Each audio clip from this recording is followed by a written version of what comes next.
안녕하십니까. 전하트 교수입니다. 이번 시간 여러분 교재 16번 폐기물 처리업자에 대한 과징금 처분편부터 수업을 진행하도록 하겠습니다. 자, 폐기물 처리업자에 대한 과징금 처분이 어떤 식으로 이루어지는지 한번 살펴보겠습니다. 먼저 내용 1번을 보시게 되면 환경부 장관이나 시도지사는 폐기물 처리업자에게 영업의 정지를 명하려고 하는데 그 영업의 정지가 다음 각 호의 하나에 해당한다고 인정되면 그 영업의 정지를 가름해서 대통령령으로 정하는 매출액의 100분의 5를 곱한 금액을 초과하지 아니하는 범위에서 과징금을 부과할 수 있다. 다만 그 폐기물 처리업자가 매출액이 없거나 산정하기가 곤란한 경우에서는 대통령령으로 정하는 경우에는 1억 원을 초과하지 아니하는 범위에서 과징금을 부과할 수 있다. 이렇게 나와 있어요. 그러면 여기서 이제 우리가 대통령령으로 정하는 사유가 있겠죠. 그 사유가 있는데 영업 정지를 명하게 되면 이제 국민들이 피해를 받는 그런 업종들이 있어요. 그래서 그런 업종 같은 경우에서는 영업 정지 대신에 과징금으로 대체한다는 거죠. 그래서 모든 사업장에서 영업 정지에 대신해서 과징금으로 대체하는 것은 아니에요. 그래서 과징금으로 대체할 수 있는 사업장을 별도로 규정을 하고 있습니다. 자, 그러면 또 이렇게 우리가 과징금에 해당하는 그 금액을 정해놔야 되는데 사업장의 종류가 많잖아요. 큰 사업장도 있고 작은 사업장도 있고. 그래서 일괄적으로 몇 억 원 이하, 예를 들어서 뭐 3억 원 이하, 1억 원 이하 이렇게 만들어 놓으면 아주 이렇게 돈을 많이 버는 대기업 같은 경우에서는 1억이 아무것도 아닌 것 같지만은 실제로 이렇게 중소규모로 운영하는 폐기물 처리업체에서는 1억이라고 하면 엄청나게 큰 돈이거든요. 그래서 전체 매출액, 그러니까 우리가 그 각각의 사업장에 해당하는 매출액을 기준을 해서 그 범위 안에서 우리가 과징금을 처분할 수 있게끔 정해 놓은 거예요. 그러면 이제 과징금이 이제 매출액을 기준으로 했을 때 얼마가 되느냐 하면 매출액의 100분의 5를 곱한 금액이에요. 그래서 100분의 5를 곱한 금액을 초과해서는 안 돼요. 그래서 100분의 5를 곱한 금액 이하에서 과징금을 선택을 해야 돼요. 그럼 예를 들어서 100분의 5를 곱하니까 1,000만 원이 나왔어요. 그럼 과징금은 1,000만 원 이하에서 산정을 해야 된다는 그런 뜻이 되겠죠. 그래서 여러분들 중요한 것은 뭐냐면 조업 정지에 가름해서 영업의 정지를 가름해서 우리가 과징금으로 대체하는 경우에서는 매출액의 100분의 5를 곱한 금액이라는 것을 꼭 숙지하세요. 그래서 지금 이 과징금 처분 같은 경우에서는 폐기물뿐만 아니고 수질이나 대기에서도 전부 다 동일하게 적용됩니다. 옛날에는 몇 억 원 이하 이렇게 정했는데 지금은 매출액의 100분의 5를 곱한 금액을 초과하지 않는 범위 이렇게 바꿔놨어요. 그래서 여러분들 시험에서는 매출액의 100분의 5를 갈로 넣기로도 자주 나오고, 그리고 매출액의 얼마를 곱한 금액을 초과하지 않는 범위에서 산정하는가 이렇게도 잘 나와요. 그러면 정답은 무조건 100분의 5가 되는 거죠. 자, 그리고 우리가 폐기물 처리업을 하는 사람들이 매출액이 없을 수 있어요. 그리고 매출액이 없거나 산정하기가 곤란한 경우가 있을 수 있거든요. 그러면은 얼마의 범위 내에서 정하느냐면 1억 원을 초과하지 아니하는 범위, 다시 말해서 1억 원 이내에서 과징금을 우리가 산정하게 됩니다. 그래서 두 가지예요. 자, 기본적으로 매출액을 가지고 있는 경우에서는 매출액의 100분의 5를 곱한 금액을 초과하지 않는 범위에서 과징금을 정하고, 자, 그리고 매출액 산정이 힘들거나 매출액이 없는 경우에서는 1억 원 이내에서 우리가 과징금을 산정을 한다는 것을 꼭 숙지를 할 수 있도록 하세요. 시험에서는 100분의 5가 주로 여러분들 시험에서 출제하게 돼요. 자, 문제 19번을 보겠습니다. 환경부 장관이나 시도지사가 폐기물 처리업자에게 영업의 정지를 명령하려고 할 때 천재지변이나 그 밖의 부득이한 사유로 해당 영업을 계속하도록 할 필요가 있다고 인정되는 경우에 그 영업의 정지를 가름하여 대통령령으로 정하는 매출액의 갈로를 곱한 금액을 초과하지 아니하는 범위에서 과징금을 부과할 수 있다. 갈로 안에 얼마 증가서. 자, 그러면 매출액의 얼마를 곱한 금액을 초과하지 않죠? 100분의 5. 따라서 가번이 정답이 됩니다. 자, 그러면 사유가 있어요. 이 사유에 해당을 해야 됩니다. 이 사유에 해당하지 않는 사업장은 우리가 과징금으로 대체할 수 없고 영업정지 처분이 들어갑니다. 자, 1번 보면 해당 영업의 정지로 인해서 그 영업의 이용자가 폐기물을 위탁 처리하지 못하여 폐기물이 사업장 안에 적체됨으로써 이용자의 사업활동에 막대한 지장을 줄 우려가 있는 경우. 자, 그리고 두 번째, 해당 폐기물 처리업자가 보관 중인 폐기물이나 그 영업의 이용자가 보관 중인 폐기물의 적체에 따른 환경오염으로 인해서 인근 지역 주민의 건강에 위해가 발생되거나 발생된 우려가 있는 경우. 3번에 천재지변이나 그 밖에 부득이한 사유로 해당 영업을 계속하도록 할 필요가 있다고 인정되는 경우에서는 조업 정지 처분에 가름해서 과징금으로 대체할 수가 있다는 거죠. 자, 그리고 두 번째 내용을 보도록 하겠습니다. 자, 두 번째 보시면 과징금을 부과하는 위반 행위의 종류와 그 정도에 따라서 과징금의 금액, 그 밖에 필요한 사항은 누구의 명령으로 정하느냐 하면 대통령령으로 정합니다. 자, 대통령령으로 정하고 그 금액에 2분의 1의 범위 내에서 가중하거나 감경할 수가 있어요. 그러면 가중이라는 것은 더 많이 내게 하는 거, 감경하는 것은 줄이는 거. 따라서 가중이나 감경을 할 수 있대 그 금액의 얼마? 2분의 1 범위 내에서 늘리고 줄이고 할 수 있다는 거죠. 자, 문제 20번. 다음은 폐기물 처리업에 대한 과징금에 관한 내용이다. 갈로 안에 적당한 것은. 환경부 장관이나 시도지사는 사업장의 사업 규모, 사업지역의 특수성, 위반 행위의 정도 및 횟수 등을 고려해서 법의 규정에 따른 과징금의 금액의 갈로 범위 내에서 가중하거나 감경할 수 있다. 다만 가중하는 경우에서는 과징금 총액이 1억 원을 초과할 수 없다. 자, 얼마 범위 내죠? 2분의 1이죠. 자, 어떤 경우냐 하면, 자, 여기서는 이제 우리가 부득이한 경우가 있을 수 있거든요. 어쩔 수 없는 경우가 있어요. 사유를 들어보면. 그리고 회사 사정이 아주 안 좋은 경우, 그런 경우는 되면 감경을 합니다. 자, 그런데 상습범이 있어요. 한 번 정도가 아니고 계속 수시로 이용하는 거예요. 수시로 이용하고, 그리고 폐업과 개업을 이제 이름만 바꿔서 아니면 장소만 바꿔서 계속 주기적으로 하는 사람이 있어요. 그런 경우에서는 가중을 시키는 경우가 대부분이다. 이렇게 보시면 됩니다. 자, 그리고 세 번째 보시게 되면 과징금의 부과 및 납부에 관계되는 내용이 있습니다.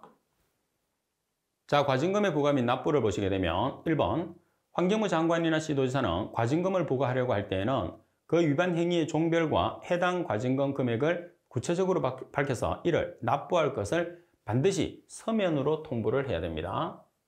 그래서 우리나라 같은 경우에서는 우리가 뭐 벌금이라든지 우리가 과태료라든지 이런 내용들은 보통 요즘에 이제 문자로 이렇게 휴대폰 문자로 오잖아요. 문자로 오지만은 반드시 서면으로 여러분들 집에 통지를 시키죠. 그래서 휴대폰으로 오는 건 여러분 미리 보라고 보내드리는 거고 전부 다 서면으로 여러분들에게 통보가 됩니다. 자, 그리고 납부기간은 통지를 받은 날로부터 20일 이내에 납부를 해야 돼요. 그리고 과징금의 납부를 받는 수납기간은 그 납부자에게 영수증을 발급하고 지체 없이 그 사실을 환경부 장관이나 시도지사에게 알려야죠. 그래서 수납이 됐다고 보면 거기에 연락하는 전산망이 있겠죠. 거기에 입력을 하라는 뜻입니다. 그리고 과징금은 분할해서 납부할 수가 없어요. 그래서 과징금은 분할하지 않고 그대로 여러분들이 완납을 해야 된다는 그런 뜻이 되겠죠. 자, 문제 21번. 환경부 장관이나 시도지사로부터 과징금 통보를 받은 자는 통지를 받은 날로부터 며칠 이내에 과징금을 부과 근자에게 정하는 수납기관에서 납부해야 하느냐. 며칠 이내가 되는 거죠? 20일 이내가 되니까 나번이 정답이 되는 거예요. 그래서 과징금 같은 경우에서 여러분들이 지금 내용을 설명을 드린 것처럼 항상 다른 파트도 마찬가지면은 내용에서 중요한 내용들은 반드시 숙지를 해서 공부를 해 주셔야 되죠. 그래서 시험 공부를 했을 때는 공부할 때는 확실하게 여러분들이 집중해서 공부를 해야 돼요. 그래서 시험을 한번 볼 때 합격한다는 생각으로 공부를 해야지 이거 하다가 안 되면 다음 시험을 치면 돼. 1년에 시험 3번인데 그중에 한 번만 합격하면 되지. 그러면 여러분들이 공부하는 능률도 떨어지고 그리고 시간이 상당히 아깝잖아요. 그냥 보내는 시간이. 그래서 합격을 하면 다른 것도 할 수 있고 또 여러분들이 목표하는 것을 이룰 수가 있는데 자격증 때문에 여러분들이 시간을 계속 허비하는 것은 좋지 않아요. 그리고 한번 내가 공부를 하든 안 하든 한번 떨어지게 되면 일단은 기분이 별로 안 좋아지죠. 그래서 에너지가 좀 떨어져요. 사기가 떨어지고 그렇게 하면 새로 공부를 하려고 하면 그만큼 힘들어지기 때문에 자격증 시험이나 모든 공부는 한 번만에 합격을 하도록 공부를 하는 게 중요하죠. 그래서 내가 여러 달 걸쳐서 하는 걸 집중해서 공부를 하시면 한 번만에 다 끝낼 수 있어요. 그래서 제가 하라는 대로만 여러분들이 공부하시면 무조건 한 번만에 합격할 수 있습니다. 자, 그럼 네 번째, 과징금의 사용 용도예요. 그럼 이런 식으로 과징금이 이제 우리가 과징금 수익이 있으면 이 과징금 수입 자체를 어떻게 쓸 것이냐는 거죠. 이 네 가지로 쓰는데 시험상에서도 나옵니다. 다음 중에서 과징금의 사용 용도로 잘못 설명된 것을 찾으시오. 이렇게 문제가 나와요. 자, 1번 광역 폐기물의 처리 시설의 확충입니다. 자, 그리고 갈로에 보시면 지정 폐기물의 공공 처리 시설도 포함을 합니다. 광역 폐기물, 폐기물 중에서도 광역 폐기물의 처리 시설의 확충, 넓은 범위죠. 자, 그리고 2번 자원의 전략과 재활용 촉진에 관한 법률에 따른 공공 재활용 기반 시설의 확충입니다. 공공 재활용 기반 시설의 확충. 그리고 폐기물을 처리한 자나 그 폐기물의 처리를 위탁한 자를 확인할 수 없는 폐기물로 인해서 예상되는 환경상의 위해를 제거하기 위해서. 그러니까 불특정 다수에 의해서 폐기물이 발생을 했단 말이에요. 그러니까 폐기물을 버린 사람이 이제 누군지 정확히 알면 그 사람들에게 처분을 내리면 되는데 그러지 않는 폐기물이 상당히 많아요. 상당히 멀찌식한 사람들이 폐기물을, 그것도 사업장 폐기물 같은 경우를 버리고 그냥 이렇게 잠적하는 경우가 상당히 많거든요. 근데 인근에 있는 사람들, 주로 이제 시골이란 말이에요. 시골 지역에 있는 인근에 있는 사람들이 피해를 많이 받기 때문에 그런 폐기물을 처리하는데도 돈이 많이 들잖아요. 그럴 때 사용을 하기도 합니다. 그리고 폐기물 처리업자나 폐기물 처리 시설의 지도 점검에 필요한 시설, 장비의 구입 및 운용에도 필요하죠. 그래서 좋은 용도로 과징금을 사용을 한다. 이렇게 생각하시면 됩니다. 개인적인 용도, 누구를 도와주기 위한 그런 용도로는 사용할 수가 없습니다. 거의 대부분이 공적인 용도로 사용해야 돼요. 자, 그리고 17번에 보시게 되면 17번에 설치 신고 대상 폐기물의 처리 신고입니다. 자, 1번 환경부령으로 정하는 규모의 폐기물 처리 시설이에요. 자, 설치 신고를 해야 되는 대상입니다. 설치 신고를 해야 된다는 것은 내가 폐기물 시설을 설치를 합니다. 이렇게 신고를 해야 되는 폐기물 처리 시설이 어떤 것들이 있느냐 말이에요. 그래서 그런 시설 중에서도 환경부령으로 정하는 규모입니다. 그러니까 일정 규모 이상이 된다. 이렇게 생각하시면 돼요. 그래서 먼저 소각시설을 한번 보겠습니다. 자, 일반 소각시설이에요. 자, 일반 소각시설 같은 경우에서는 1일 처분 능력이 100톤 이상. 자, 그리고 지정 폐기물 같은 경우에서는 10톤, 여기서는 미만이 됩니다.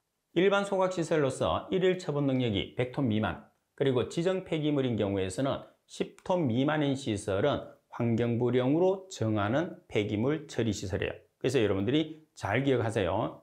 일반 소각시설이 있고 지정 폐기물이 있습니다. 지정 폐기물 소각시설이 있는데 일반 소각시설 같은 경우에서는 1일 처분 능력을 기준해서 100톤 미만, 반면에 지정 폐기물은 10톤 미만.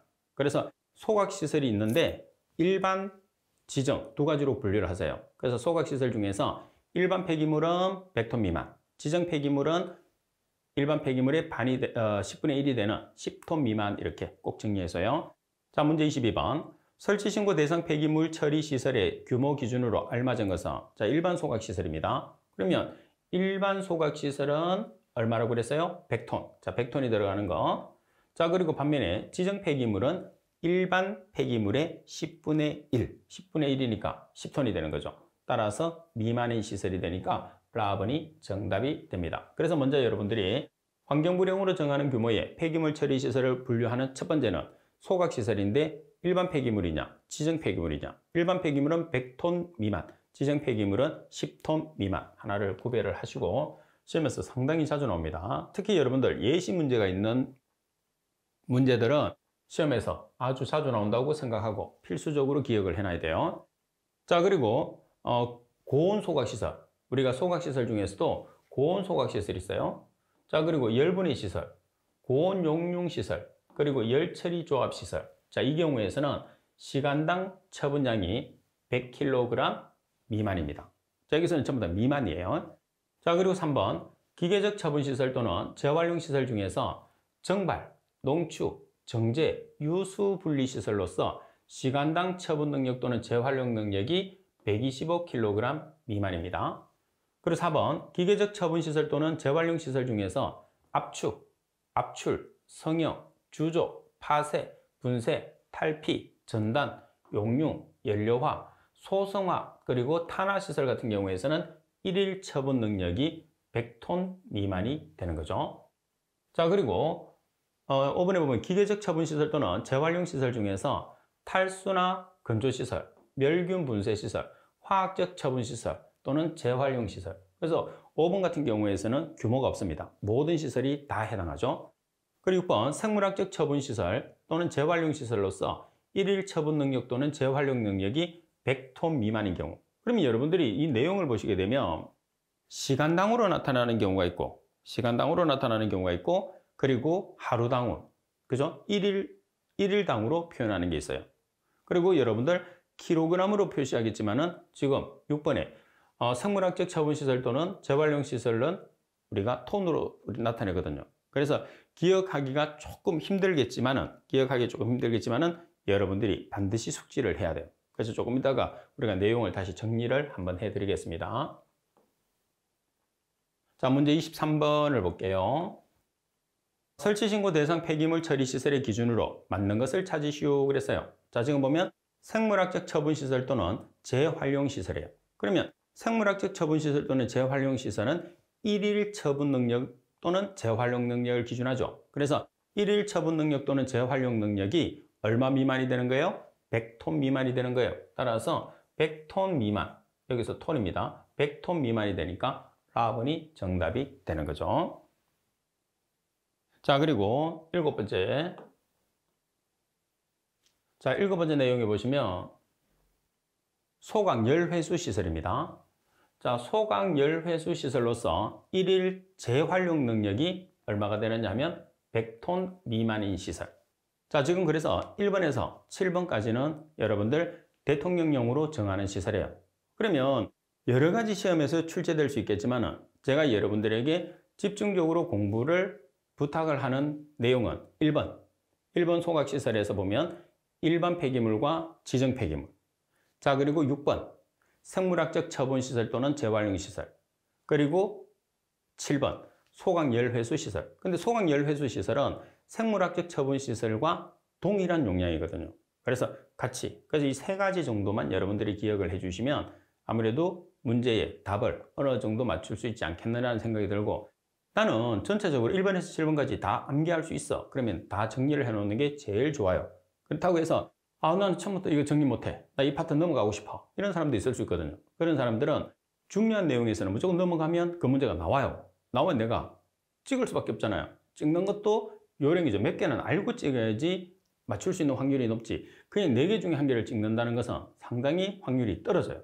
그거는 틀린다는 확률이 100%라고 생각하고 여러분들이 찍어 주셔야 되거든요. 그러기 위해서는 1번에 나와 있는 일반 소각시설, 지정 폐기물 소각시설, 자, 그리고 생물학적 처분시설, 소각열회수시설 1번, 6번, 7번은 꼭 숙지를 할 수 있도록 하십시오. 자, 문제 24번.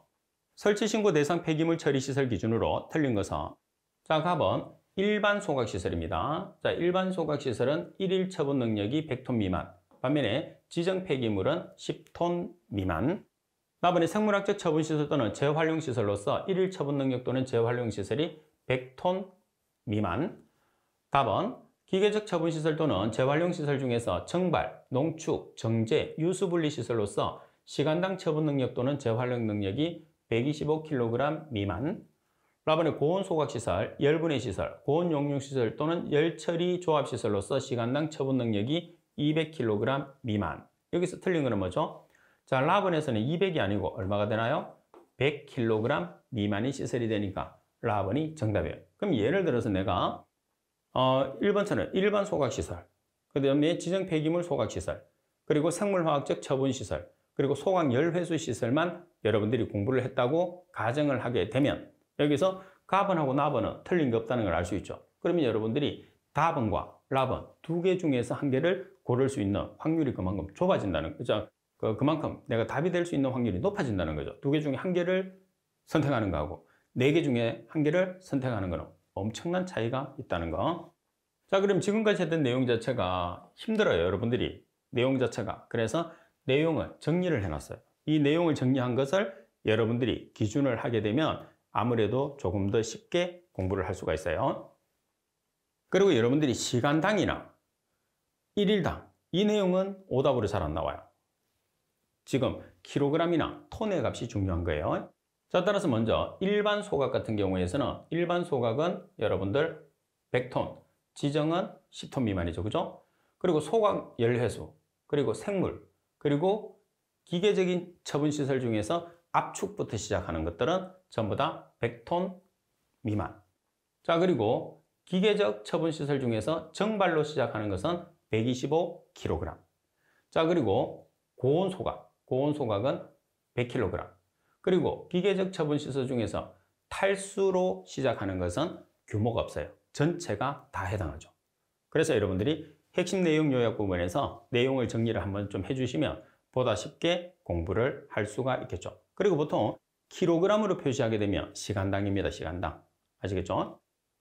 자, 그래서 다시 설명드리면 일반 소각은 100톤 미만, 지정 폐기물은 일반 소각의 10분의 1이 되니까 10톤 미만, 그리고 소각 열회수, 생물학적 처분시설, 기계적 처분시설 중에서 압축으로 시작되는 것은 100톤 미만, 그리고 기계적 처분시설 중에서 정발로 시작되는 것은 125kg 미만, 고온소각은 100kg 미만, 그리고 기계적 처분시설 중에서 탈수로 시작하는 것은 전부 해당. 그죠? 그래서 정리를 한번 해놓으세요. 이렇게 정리를 한 것을 여러분들이 한번 비교를 해보시면 아무래도 답을 찾기가 용이하다. 이렇게 보시면 돼요. 그래서 바로 여기 위에 문제 한번 보겠습니다. 여기 보면 고온소각 시설로 시작하죠. 그래서 여기서 고온소각. 그러면 뒤에 게 먼저 나오면 어떡해요? 시험에서. 그런 경우는 잘 했겠지만 그건 어쩔 수 없어요. 그죠? 통째로 뭐 외우지 않는 이상은. 근데 그런 경우는 잘 없습니다. 앞에 있는 내용은 안 빠뜨리죠. 그래서 고온소각 시설은 고온소각 100kg이니까 여기 100kg 돼야 되니까 200이니까 정답이야. 이런 식으로 여러분들이 핵심 내용을 암기하게 되면 반드시 적용을 해 보셔야 돼요. 특히 이 내용들은 기억하기가 힘들기 때문에 핵심 내용으로 정리를 해 드리는 겁니다. 자, 그리고 18번 내용을 보시게 되면, 자, 18번 폐기물 처리 시설의 설치 승인을 한번 보겠습니다. 자, 설치 승인 요건에서 폐기물 처리 시설을 설치하려고 하는 자가 폐기물 처분 시설 또는 재활용 시설의 설치 승인 신청서에 첨부해야 되는 서류가 있어요. 자, 승인 신청을 하려고 하면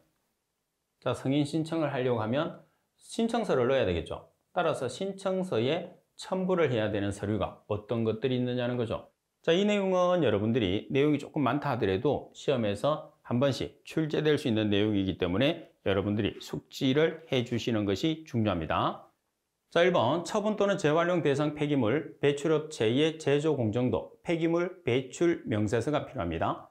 폐기물의 종류나 성질, 상태 및 예상 배출량 명세서. 3번의 처분 또는 재활용 대상 폐기물의 처분 또는 재활용 계획서. 재활용 시설의 경우에서는 재활용 용도 또는 방법을 포함합니다. 4번의 폐기물 처분 시설 또는 재활용 시설의 설치 및 장비 확보 계획서. 5번의 폐기물 처분 시설 또는 재활용 시설의 설계도. 그리고 처분 또는 재활용 후에 발생되는 폐기물의 처분 또는 재활용 계획서. 자, 그리고 7번 공동 폐기물 처분 시설 또는 재활용 시설의 설치 운영에 드는 비용 부담에 관한 규약, 폐기물 매립 시설의 사후 관리 계획서, 환경부 장관이 고시하는 사항을 포함한 시설 설치의 환경성 조사서, 그리고 배출 시설의 설치 허가 신청 또는 신고 시 첨부 서류가 포함이 돼야 됩니다. 그래서 내용이 자꾸 이제 조금 많기는 하죠. 그래서 여러분들이 별표 칠한 내용 위주로만 숙지를 하도록 하세요. 자, 25번 폐기물 처리 시설을 설치하고자 하는 자가 제출해야 되는 폐기물 처분 시설의 설치 승인 신청서에 첨부대한 서류로 틀린 것은 가번 처분 대상 폐기물의 처분 계획서 포함이 됩니다. 가번에 폐기물 처분 시에 소요되는 예산 계획서는 포함이 없어요. 그죠? 그리고 폐기물 처분 시설의 설치 도서, 그리고 처분 후에 발생되는 폐기물의 처분 계획서. 여기서 여러분들이 신청서에 첨부돼야 된다는 서류라는 것은 그 폐기물에 대한 위해적인 내용을 나타내는 거지. 여러분 폐기물 처리업자가 얼마만큼 돈이 많이 들고 얼마만큼 피해를 받느냐, 그거는 중요한 게 아니에요. 왜 그러냐면 폐기물 처리업자로서는 당연히 폐기물을 처리를 해야 되는 의무를 가지기 때문에. 그래서 폐기물 처분 시에 소요되는 예산 계획서는 폐기물 처리업자 개인적인 내용이란 말이에요. 그래서 첨부 서류에 해당하지 않습니다. 자, 그리고 19번 내용을 보시게 되면 폐기물 처분 시설 또는 재활용 시설의 설치 기준이 있습니다. 자, 먼저 중간 처분 시설 중에서 고온 소각 시설에 대해서 먼저 살펴보도록 하겠습니다. 자, 먼저 1번에 보시게 되면 2차 연소실의 출고 온도는 우리가 연소실이 1차 연소실과 2차 연소실 두 가지로 나누어지거든요. 그러면 2차 연소실의 출구 온도는 섭씨 1100도씨 이상. 그래서 섭씨라는 것은 도씨를 이야기하는 거죠. 그리고 절대 온도라는 것은 K, 섭씨 온도라는 것은 그리고 화씨 온도라는 것은 도해퍼를 뜻하는 거죠. 그래서 섭씨는 도씨를 뜻합니다. 따라서 출구 온도는 섭씨 1100도씨 이상. 자, 그리고 2차 연소실은 연소가스가 얼마 이상 체류를 해야 되느냐 하면 2초 이상 체류할 수가 있어야 됩니다. 자, 충분하게 혼합할 수 있는 구조여야 된다. 그리고 충분하게 혼합할 수 있는 구조. 이 경우에 체류 시간은 섭씨 1100도씨 이상에서 1100도씨에서 부피로 환산한 연소가스의 최적으로 계산을 하게 됩니다. 자, 결론적으로 보면 2차 연소실을 기준을 했을 때 출구 온도는 1100도씨, 그리고 체류 시간은 2초 이상. 그럼 여기에서 입구가 아니고 출구 온도입니다. 출구 온도. 그리고 3번에 보면 고온소각시설에서, 지금 우리가 나타내는 게 고온소각시설이잖아요. 고온소각시설에서 배출되는 바닥재의 강열 감량이 5% 이하가 되도록 한다. 중요한 내용이죠. 자, 그럼 여기서 강열 감량은 우리가 공정시험 기준에서 배웠어요. 강열 감량이 뭐죠? 분석 시료에 가열을 했어요. 가열을 하게 되면 질량의 감소분이 나오겠죠. 그래서 가열을 했을 때 시료에서 질량분의 감소분을 우리가 강열 감량이라고 합니다. 그래서 바닥재의 강열 감량이 5% 이하. 자, 그리고 연소실 중에서 이제 1차 연소실이 있겠죠. 자, 1차 연소실에 접속된 2차 연소실을 갖춘 구조. 다시 말해서 1차 연소실과 2차 연소실이 같이 있는 구조로 소각시설이 있어야 된다는 그런 뜻입니다. 그래서 네 가지 중요합니다. 온도, 체류시간, 강열, 감열 꼭 기억하세요.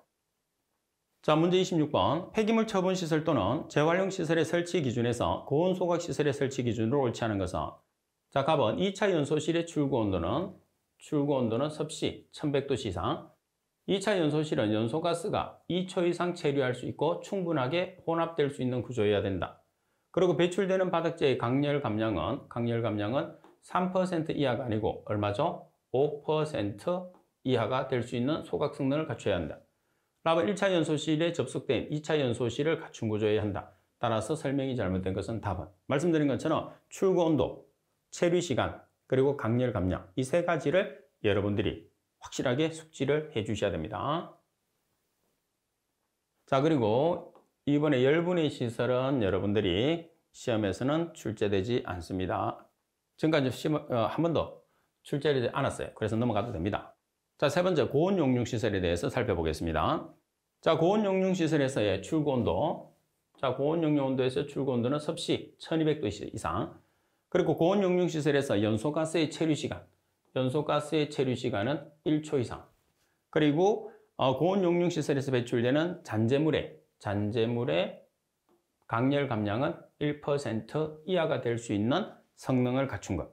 그래서 여러분들이 지금 비교를 했을 때 고온 소각 시설과 고온 용융 시설을 비교를 해야 되는 거죠. 그래서 출구 온도 같은 경우에서도 달라지죠.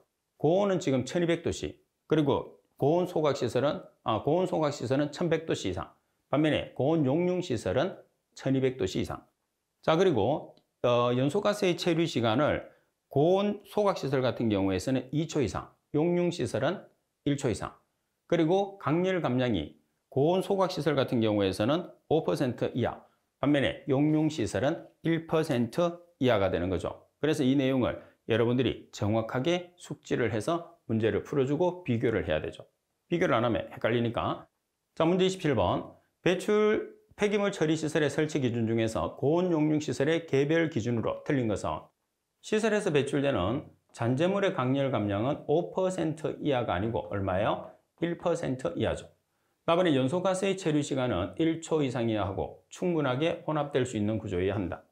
답은 체류 시간은 섭씨 1200도씨에서 부피로 환산한 연소가스의 최적으로 계산을 한다.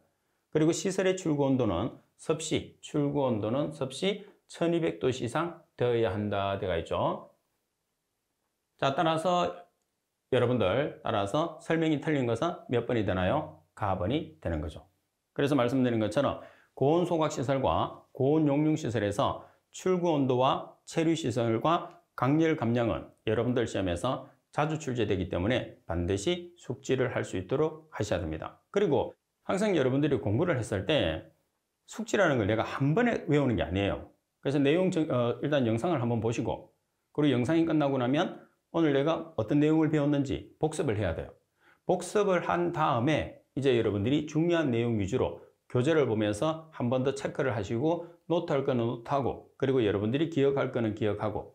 그럼 노트를 해놓으면 이걸 항상 여러분들이 지니고 다니면서 시간이 있을 때마다 봐야 돼. 암기 과목 같은 경우든 어떤 과목이든.